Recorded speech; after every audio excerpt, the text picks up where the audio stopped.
I linked up Amos to Lenny Nganga, who's the co-founder of Saracen Media, a media agency that has been in existence for the last 17 years. Lenny has over 25 years in experience in the advertising business, having worked with different agencies prior to getting into business. He's also a founding member of Amalgam, which is a CEO training program on leadership. How are you doing, sir? I'm very well. Lenny, my name is Amos. Yeah, and I am a director at OnMark. It's a startup that does exactly what you do. But you're so advanced, so I think this I've been looking forward to meeting you, just finding out how you got to where you are. Tell me about when you started. Like, what were the challenges when you started, and how did you get the boldness to move out of employment into starting Saracen? All right. I would say starting the company, what gave us the drive, the fire in our bellies to basically strike out on our own, was the belief that we could actually build a company that was better than what we had experienced. The companies that we worked for wanted to build something of our own that we felt would go the extra mile, do something a lot better and have a more human face. Because before we'd worked for quite a number of multinationals, myself and my partners who founded the business, and we found that sometimes decisions would be made in places like New York or London that would affect people's lives here without any regard to what is happening to them. Like, I remember there's one decision I had to make, and we were told that an edict has come down from New York that you have to cut staff by 6%. Despite the fact that time I just working for the agency I was working for, just won a large piece of business and actually needed to hire people. And when I refused to do this, it led to a lot of fights and some people were actually laid off by force. So those are the kind of things that made us think that we can actually strike out on our own and do something great based on Kenyan values and on our ethos of humanity mixed with business. What are the challenges initially you faced when you started to feel that you needed to employ and scale up? Well, that took a while because the initial challenge, as you may well know, I'm sure, of course, inside your business, is getting people to believe in you and to give you the business as opposed to the other players in the market. Even when we started off, despite the fact that at that time when I was leaving, I was the managing director of Universal McCann. There are people who, when I was Universal McCann managing director, would be calling me up, asking me out for lunches, but when I moved now to start my own company, Saracen, they would not pick up the phone. The phone would not ring. Because they say you have the backup of the big name, but when you step out on your own, people don't really believe that you can do it. At that time, people didn't believe that we could do it on our own. So that was a major challenge, to convince people to take the chance and to take the leap of faith with us. So we had to work extra hard to actually convince clients to come on board and to work with us. Interesting. Do you have like a particular niche in regards to the clientele that you pick, or what exactly, who are the clients that you go for, and how do you lock them down? The clients that we go for are mostly, I would say, clients we look at and see the clients at whom we believe we can add value to their business, and clients as well to whom we believe that we can get along. It's also very important to look at clients and the chemistry between you and the client, a potential client. There's some clients we've gone for, even you go for the initial meeting and you just feel that here we'll not get along, the chemistry is a bit off, and you just basically respectfully back out and say, we don't want to pitch for this particular piece of business. But the other clients with whom we feel yes, there's a connection, and we believe we can also really add value to your business.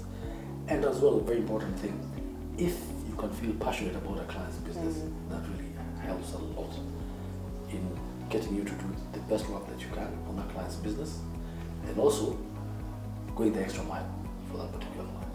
Interesting. That goes a long way in retention of the clientele, I believe. Pardon? That goes a long way in retention of the same clientele. In retaining your client. In my research, I saw that you, the things that you do of scuba diving, some interesting sports there. What is your life-work balance like? Because right now, initially as I've begun the company, it takes a lot of my time. And I try to find that balance, and I hardly get to the place where I can actually. So how did you manage to find that balance? It took me a while. I'll not lie and say that it was always been very good. It took a long time actually to get that work-life balance going and to get it right. And I'm still working at it. But at the very beginning, it's tough.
consuming media now, and the different screens, as the mobile screen, which is now going to become the number one screen, even above TV. And probably that has already started happening. And you can see in Kenya especially, the mobile is the first screen people interact with most of the time, even more than TV, and more than let's say computers and so on.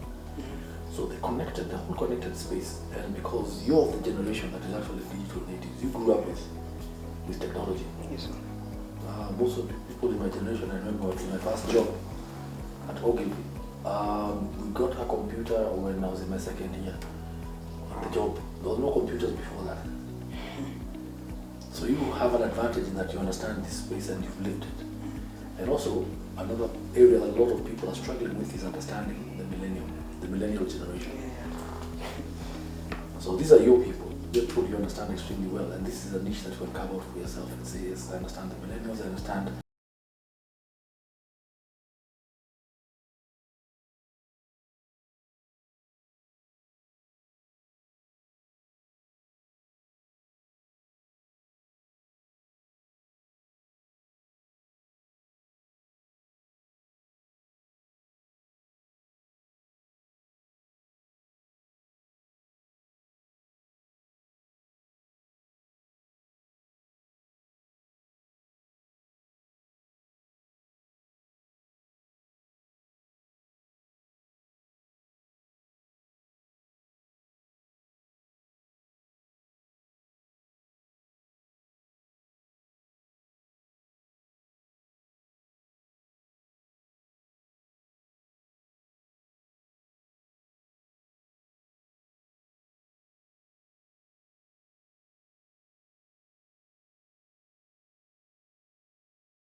Can continue running the company, but also more importantly, it also frees you up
And remember, if you want to learn more or rather to catch up with past episodes, the Business Coach website is actually up. So check out thebusinesscoach.ca.ke. My name is Ian Dennis, and this has been The Business Coach, where we help entrepreneurs better their business.